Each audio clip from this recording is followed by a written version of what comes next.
ኮንግራ እንኳን ደስ ያላችሁ እንኳን ደስ ያላችሁ። ኦኬ ጋይስ ኮንግራ የሚባለው ለካ ለሚመረቅ ሰው ነው። ሶሪ እንኳን ደስ ያላችሁ ቤተሰቦችዬ፣ የሄርሜላ ወዳጆችም ጠላቶችም ሁላችሁም በጥቅሉ እንኳን ደስ ያላችሁ። ሄርሚ ተገኝታለች። እውነት ለመናገር ሁላችሁም ደስ ይላችኋል ብዬ አስባለሁኝ። ምክንያቱም ማንም በሷ መጥፋት የተደሰተ የለም።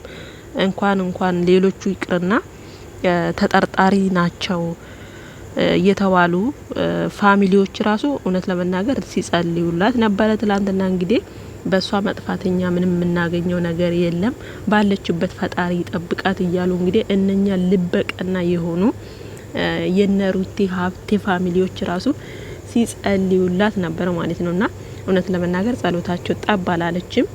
እንግዲህ ሄርሜላ ዛሬ ከች በኮረኮንች ብላለች። በጣም ታሳዝናለች። በነገራችን ላይ ፊቷ ላይ የሆነ ነገር የሚነበብ ነገር አለ ጋይስ። አይ ዶንት ኖ ብቻ ብዙ ነገር አለባት ይመስላል።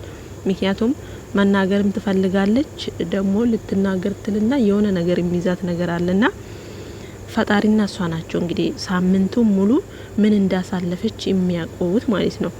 እና እውነት ለመናገር በመምጣቷ ደስተኛ ነን። እንኳንም ተገኘች።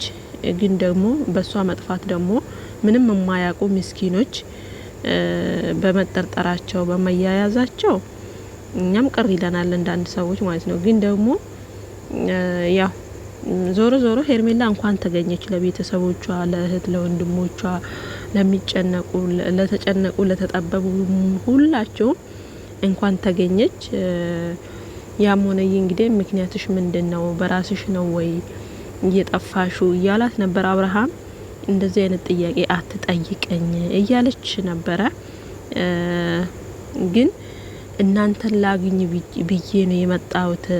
እንዲሁም ደግሞ ቤተሰብም እየተጨነቀ ስለሆነ ነው እነ ማርቲን ወንድሜ፣ አንተ ደግሞ ባለ ጉዳዩ ነክ እያለችው ነው አብርሃም ማለት ነው። የመጣሁት ነው ያለችው ጋይስ። ማለት እነሱ ባይጨነቁ ኖሮ ላትመጪ ነበር እንደ ሄርሚ በራስሽ ያደረግሽው ነው የሚመስለው ጋይስ አይደል እንዴ? እናንተ ስለተጨነቃችሁ ነው የመጣሁት እያለች ነው። እና እዚህ ጋር እኔ የሆነ ግራ ተጋብቻለሁ። ያም ሆነ ይህ ግን እንኳን ተገኘች፣ እንኳን መጣች። ምናልባት እንግዲህ አቤል ወንድሟ ሚኪ ሁለቱ የሆነ ነገር የሚያውቁት ሚስጥር አለ። የምሬን ነው ጋይስ። ምክንያቱም አብርሃምና ማርቲ የሆነ አብርሃም በፍጹም አያውቅም። አብርሃም ቢያውቅ እውነታውን መደበቅ አይችልም። አብርሃም ማለት ነው። እኔ ከአብርሽ የሚወድለት ባህሪ ጋይስ፣ አብርሽ እውነቷን እንቅጯን ነው የሚናገረው።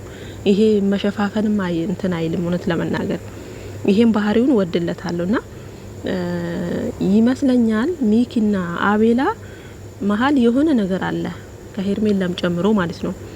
ምክንያቱም እናንተ ስለተጨነቃችሁ ላግኛችሁ ብዬ ነው የመጣሁት እያለች ነው።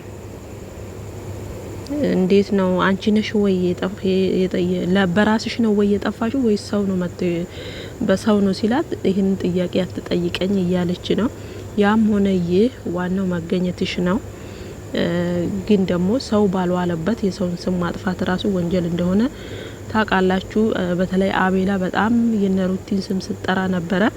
በዛ ነገር ራሱ እነሱን አንተን ሊበቀሉ ይችላሉ። ግን ደግሞ በእንደዚህ አይነት ነገር አትቀልዱ ጋይስ። የምሬ ነው የምላችሁ። እናንተ ምናልባት የምትሰሩት ስራ ሊሆን ይችላል። ግን ደግሞ እናንተን የሚከተል ኦዲየንስ፣ ምስኪን ኦዲየንስ እንዲሁም ደግሞ እንዴት ነው ለእናንተ የሚጨነቅ ለእናንተ የሚያስብ ነው።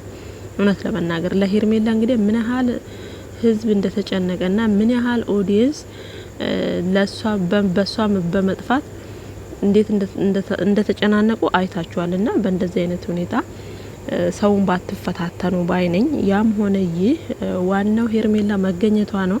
ከዚህ በኋላ እንግዲህ ያለብህ አብርሃም ማለት ነው ሄርሜላ ለብቻዋ መተው የለብህም። አዎ እኔ ይሄን ነው መልእክት ማስተላለፍለት ጋይስ። የምሬ ነው። ብቻዋ መተው የለበትም። ያው እንግዲህ ቀለበት አስረዋል አይደል እንዴ?